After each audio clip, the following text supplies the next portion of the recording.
Hayot chog'i har bir inson sodiq bir do'stga zordir. Yolg'izlikdan yomoni yo'q dunyoda do'st darkordir. Do'sting qancha bo'lsa ham kam, haq asrasin bir yovdan. Har do'st emas, do'st ul kim o'ta olsa sinovdan. Do'st uldir kim borin berib yo'qchilikda yo'qlasa, toparingni to'planmasdan ochligingda to'qlasa. Do'st ul hamisha his qilsa neligini sadoqat, do'st ul ochiq achchiq aytsang tinglasa topib toqat. Do'st emas ul odat qilsa doim ko'krak kerishni, istamasa senga og'ir damda yordam berishni.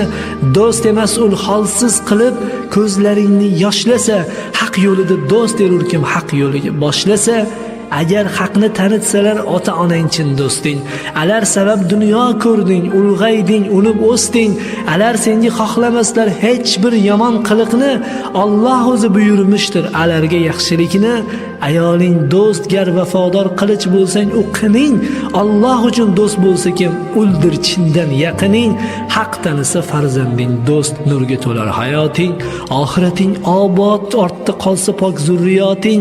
Holing xarob bo'lgay agar do'st aylansa dushmanga, oldinroq olmasang oldin so'ng chora bekor sanga. Qiyos mushkuldir davolash, dardlansa ichdan taning, tan gar sirtdan yaralansa shifosi oson aning. Do'st toparida do'sting kimdir bilsang bo'lar ko'zidan, ko'zidan sir ololmasang angla aytar so'zidan. Bu tadbirga tasdiq uchun asti so'rgil o'zidan, lek xulosa qilma kiygan ipak yoki bo'zidan. Sessang yurish turishlari do'sting kimdir bildirar, so'z ohangi anglatgaydir gapga kirmas yo kirar.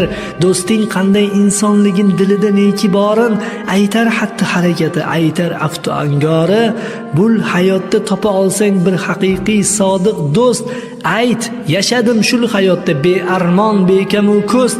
Xulosaga har tomondan go'yo kelur bir nido, har bandaga eng sodiq do'st yolg'iz Xudodir Xudo.